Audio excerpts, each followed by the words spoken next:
Good morning, everybody. This is Eureka John with Eureka Street Crypto Hub, broadcasting live on June 24th, 2021 from Leander, Texas. And it is 5:25 in the morning, so the day is just now getting started for me in Texas. And there is a lot going on in cryptocurrency. You've reached my video blog, and that's all it is. Nothing more, nothing less. This is just me discovering new stuff every single day in the crypto world and trying to figure stuff out as I go along. And every day I figure or find something new, and I may get stuff right, I may get stuff wrong. Either way, I'm not shilling anything. I'm just trying to figure this out as I go along. What's up, Randy? How you doing? Thanks for jumping on. And this is on Theta TV that I'm broadcasting with all the crap that YouTube is doing with censorship and everything else like that. I just decided I did not want to be a YouTube streamer, even though I do post this up later on YouTube. I also posted on BitChute and Audacity as well. So feel free to listen there as well. And BitTube, I always forget about that. So give a thumbs up if you're watching from that, and it does help, I guess.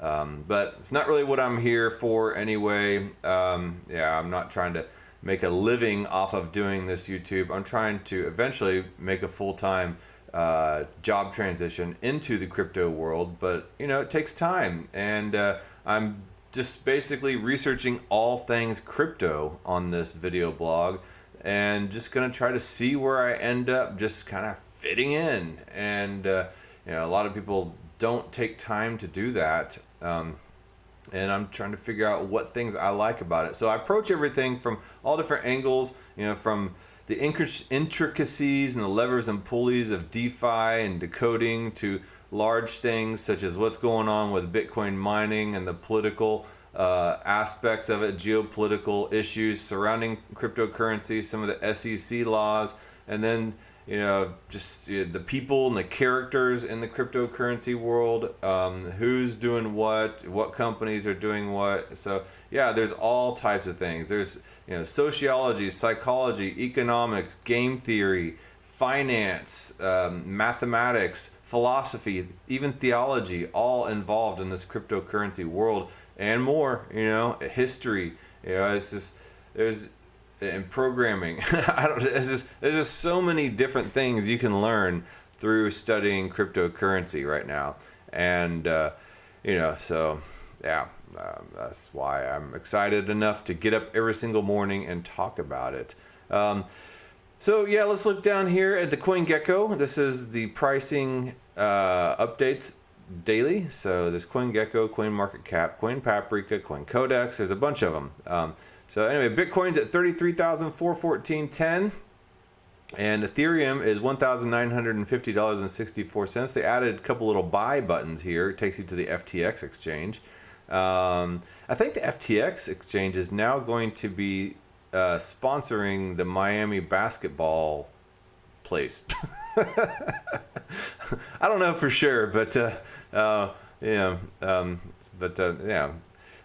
crypto's getting big, y'all. It's inevitable. I don't care what you guys say. Treating people who are into crypto like some kind of MLM, shilly people, and there's some of that exists in the crypto world. The type. It's kind of like, hey, you want to hear about my business opportunity? It's just. I know, and there is some of that in the crypto world, but there's some of that in every single world. So Tether, 99 cents. So let me see, is there still 3 stable coins in the top 10? There's Tether, there's USDC, and Binance USD. There's 3 stable coins in the top 10. And Binance Coin 304.73, Cardano $1.34, XRP 65 cents, Dogecoin 23 cents. Polkadot 15.73, Uniswap 17.31, Bitcoin Cash 489.65, Litecoin 132.66, Solana 30.15. So do you say Solana or Solana?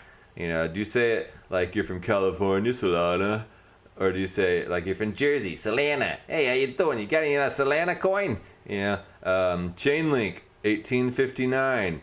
Polygon, $1.19. Theta Network, $6.94 is a bargain for Theta. I cannot even emphasize enough. If I had money right now, which I don't because I had to pay all my bills, and it sucks seeing this dip with my hands tied right now. All I've been able to do is kind of shuffle around some of my cryptocurrencies to try to strategize my approach a little better.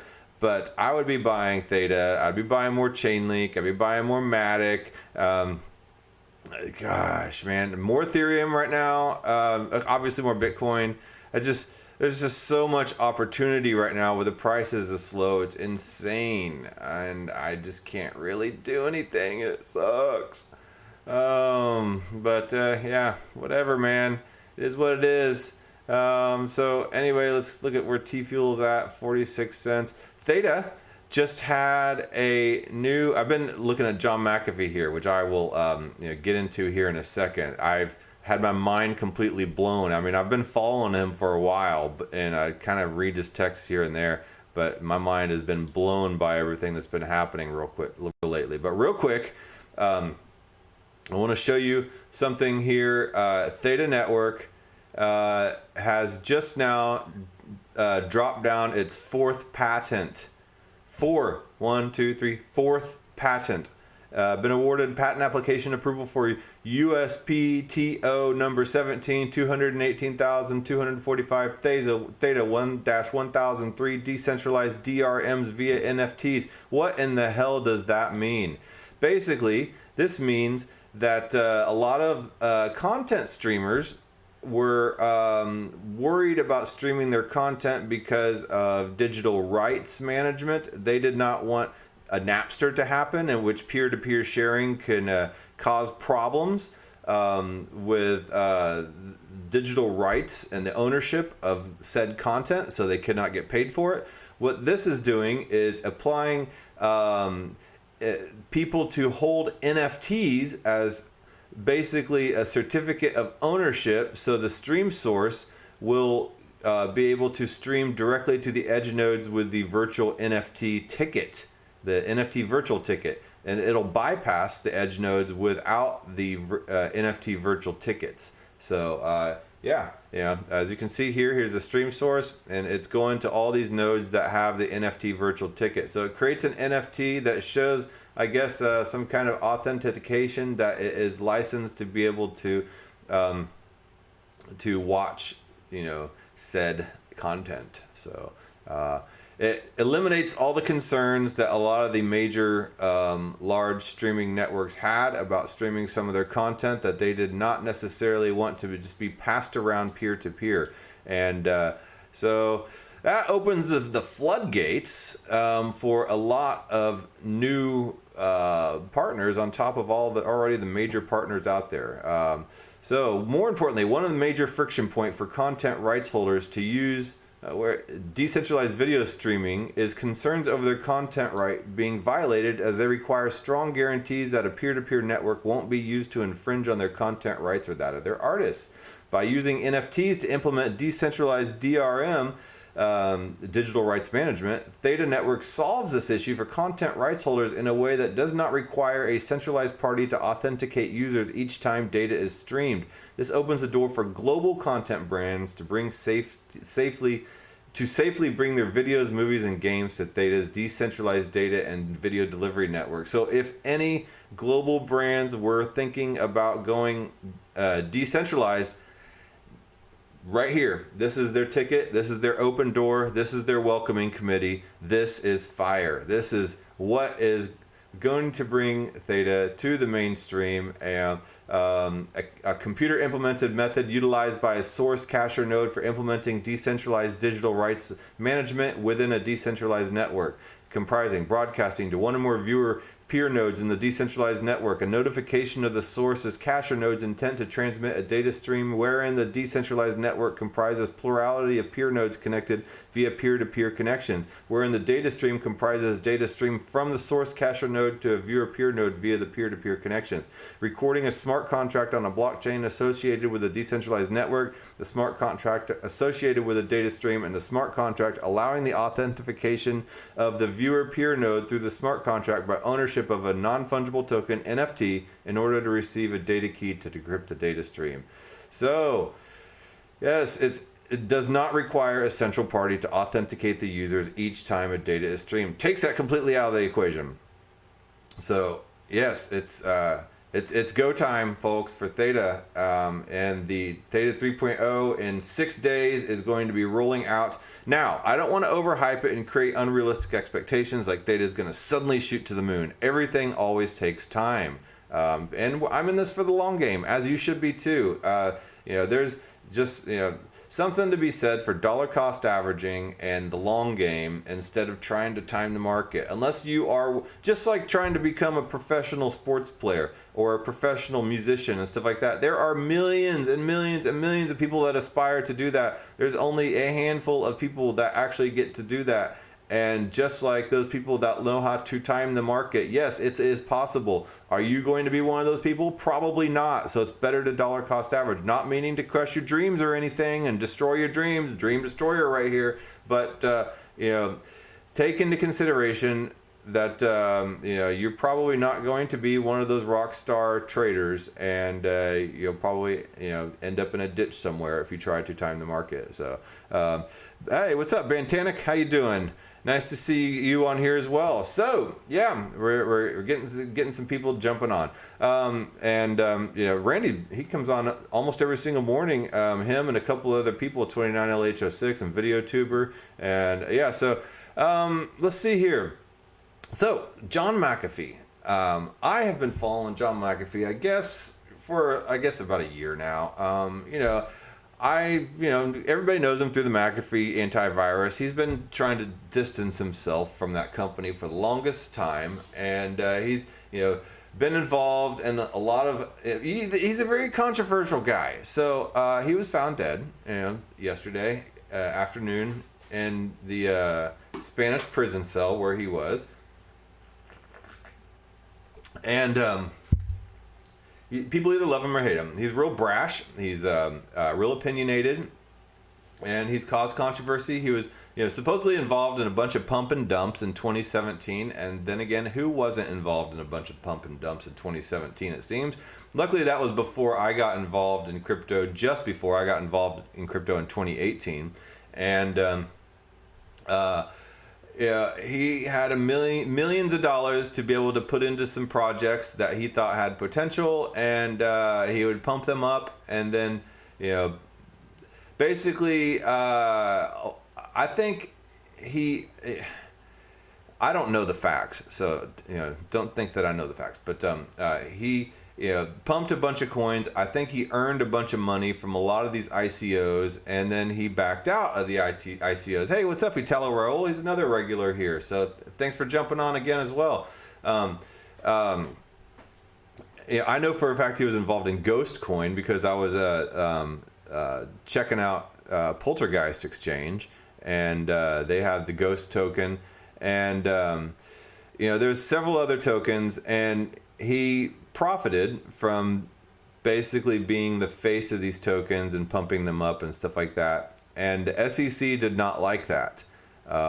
And they found a way, and he's been known as a staunch libertarian and speaks out against the government and cannot stand the government or anything the government is about. And he exposes the deep state and all that stuff. And if you just go down through his Twitter network, his Twitter feed, so let's check it out here. John McAfee, right there. Follow down his Twitter network, and just some gems pop out. And I've been kind of following him in prison and stuff like that. And I've looked on his Logia on Fire magazine, and there's some really interesting short stories and content on there. You should check that out. But yeah, just this June, he's been coming out with some doozies lately, and I can just see possibly why some people might have wanted him suicided. Apparently, the cause is suicide. Yeah, sure, right, okay, yeah. These people are getting bolder and bolder with them suiciding people, and one of these days they're gonna suicide the wrong person. It's just getting blatantly arrogant now, and it's disgusting. I don't care what people may or may not think about these people being suicided, but it's getting crazy. But yes, he's found dead in a Spanish prison cell this morning. Earlier yesterday morning, he was to be extradited from U.S. to Spain. Okay, to go face his charges or whatever. Spain's High Court has approved the extradition of bad boy tech entrepreneur John McAfee to the U.S., where he will face tax evasion charges, according to reports. Apparently, he was evading taxes on the money he made from the pump and dump ICOs, and they said that that's not something that is good and proper. The alleged tax evasion charges say the 75-year-old entrepreneur made over $23 million by promoting 7 initial coin offerings, ICOs, described as pump and dump schemes by the U.S. authorities. Decrypt initially reported the details of McAfee's crypto promotion business in April 2019. McAfee sought up to 20% of the tokens issued in a variety of ICOs in exchange for his public endorsement, which would have made him millions of dollars. U.S. authorities are now alleging McAfee failed to pay taxes from 2014 to 2018, that he routed income through cryptocurrency accounts in another person's name. The founder of popular antivirus software is also hit with new charges related to fraud and money laundering in March. He always denied the accusations and claimed they are politically motivated, which I think they are. McAfee claims that the charges are related to his failed bid to run as Libertarian Party candidate in the 2020 U.S. presidential election, but hasn't yet provided any proof of this.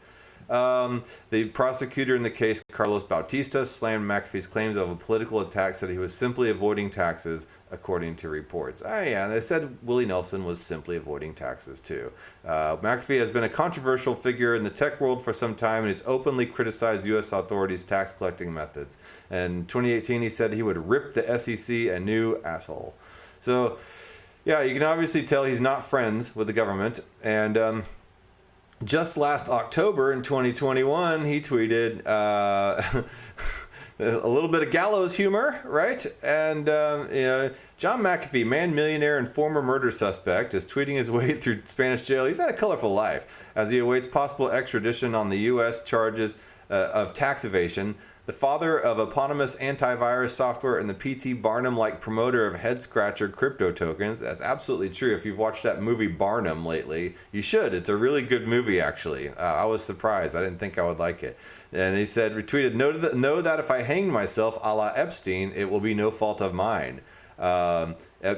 Jeffrey Epstein was a multimillionaire finance magnate charged with sex trafficking. Okay, we all know that.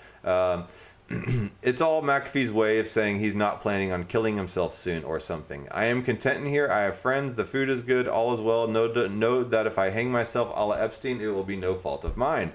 McAfee's wife tweeted, I spoke with John this morning. He's doing well, and he says not to worry about him. He's got this. He has now limited access to Twitter from prison, so expect to see his direct tweets from him whenever he can. Please don't ask how, just appreciate the mystery. So that kind of prompted me to go dig a little further through some of his tweets. And, his wife, Janice, said some really nice things on here. I'll read a little bit of it. She said, okay. I know John is an extremely polarizing individual. Believe me, I know this better than most. But I also know, as well as any of you who follow him on Twitter, that he has always been,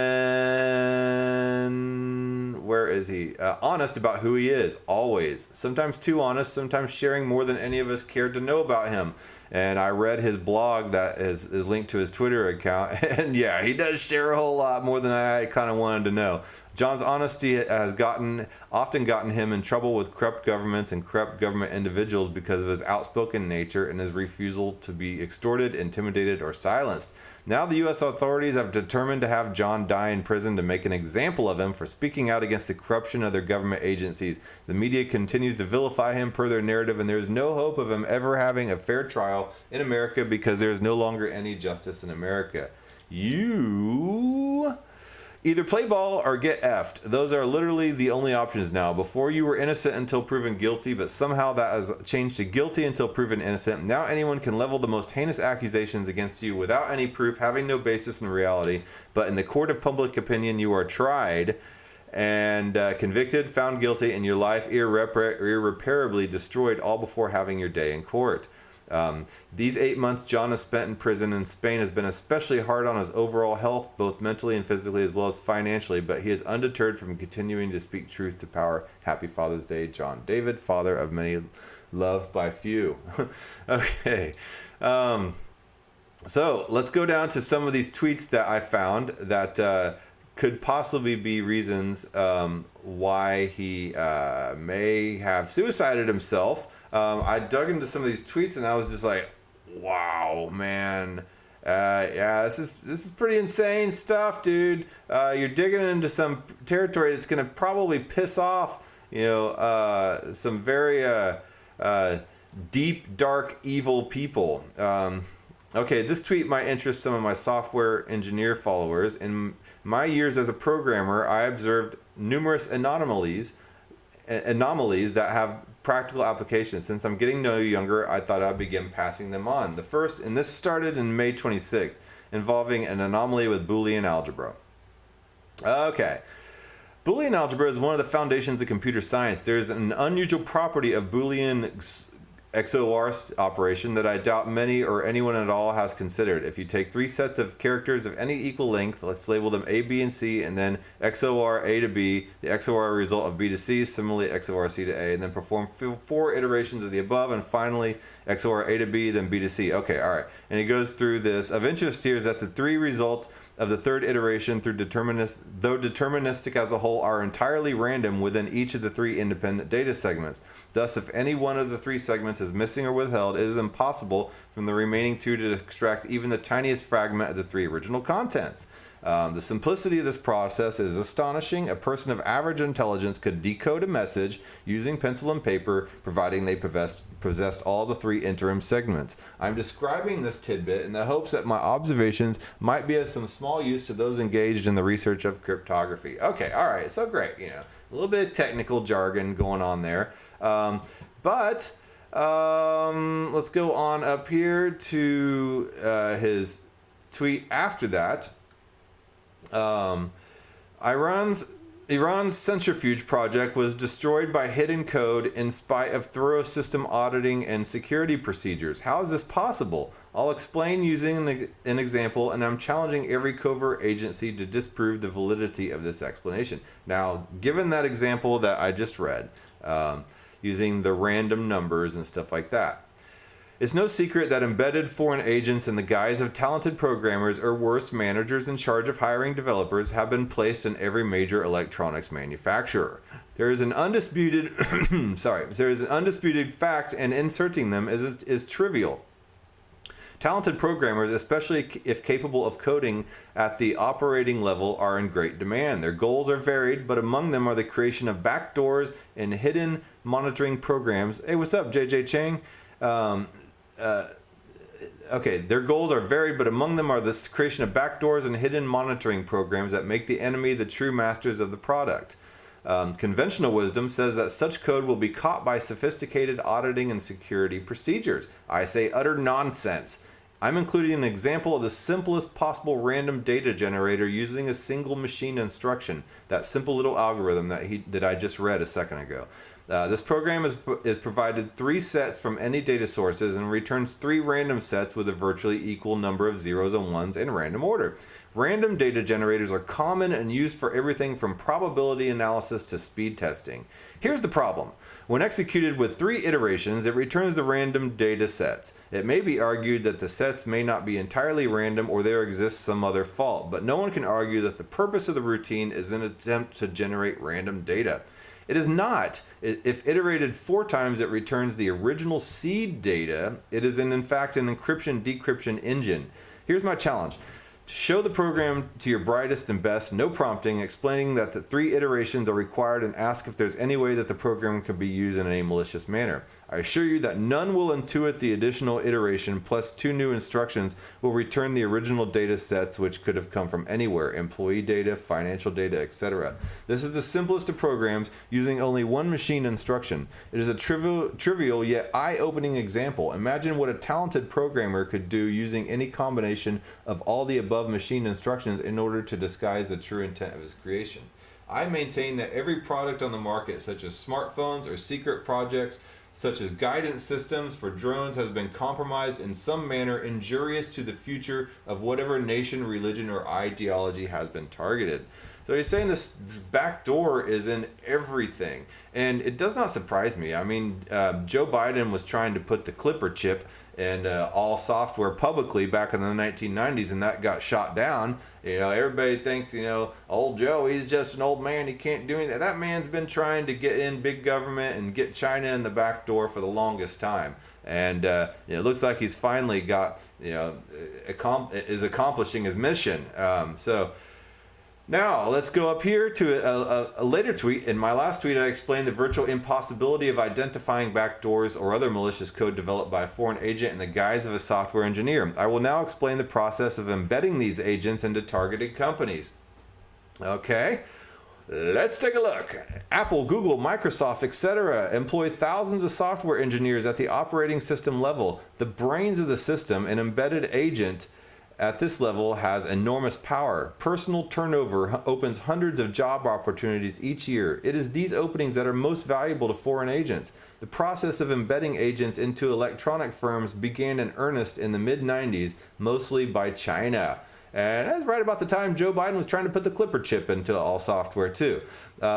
This process is simple but requires great preparation. Candidates are chosen from the brightest and best and then coached in fluent English if necessary. They are then rigorously trained in all aspects of operating system engineering and the magic of code deception. The preferred sources are Chinese candidates already possessing U.S. citizenship who are ideologically closer to China than to the U.S., but they are not adverse to waiting out sometimes for many years the time-consuming process of immigration aided by their embassies, human rights organizations, etc., but sometimes by the companies themselves motivated by acquiring that 1 in a million combination of experience and talent that's already required for some critical project. Immigration is more than happy to help American technology gain an edge.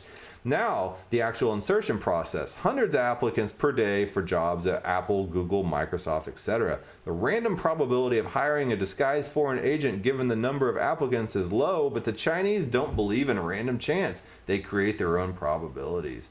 Here's how it works. Applicants are sent in. There's a good chance he or she will be allowed to speak at least to someone. Let's say someone in personnel. Let's assume they get no further. The candidate returns to the group, the original group that they came from, and describes the encounter. What was their name, age, and general demeanor? Were there pictures of their family on the desk? How many children? What ages and sexes? What specific questions were asked and what subtle reactions were given to the replies, etc., etc.?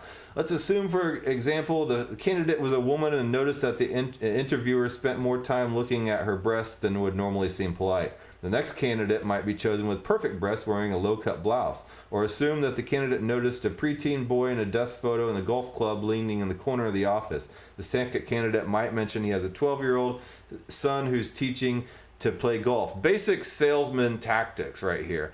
Social engineering. By this iterative process, a candidate will eventually reach the next level. The ultimate goal is to progress far enough that they are interviewed by one or more members of the team that the candidate wants to work with. Game over. The candidate is if intelligent, prepared, charismatic, and talented beyond belief, which they are, they will be a shoo-in. It can be a slow and tedious process, but it's effective. The above is, of course, an oversimplification, but you see how it works. But inserting individual developers pales in importance compared to inserting managers. Development managers have nearly godlike power to hire whoever they choose. We'll discuss this process tomorrow. Okay, now we'll see what tomorrow brought. Okay, so in my last tech tweet, how foreign agents using social engineering can be inserted into operating system departments as software engineers. Far more important is placing development managers into such departments. Here's how it's done. Okay, I have never personally embedded foreign agents in an organization, so my actual experience is nil. I have, however, spent 50 years in securing electronic systems, and my success has been based entirely on knowing my enemy.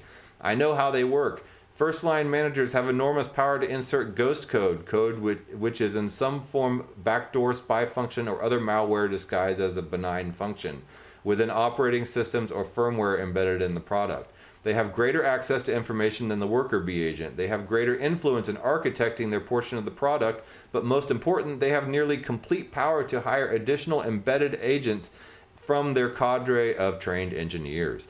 They are seldom hired from the outside. They are generally promoted from within as positions open. We discussed earlier the means using social engineering by which foreign agents are inserted as software or hardware engineers into targeted companies. Once an engineer is hired as an embedded agent, intensive training is begun to prepare the agent to be a candidate for potential managerial opening. More social engineering. They are trained in how to dress, act, and project the image of managerial material. They are taught techniques of influence, persuasion, and suggestion, such as neuro-linguistic programming or other tools of psychology. They are taught how to project authority without arrogance, confidence with humility, and the means of engendering trust. In short, they are shaped and polished to be managers.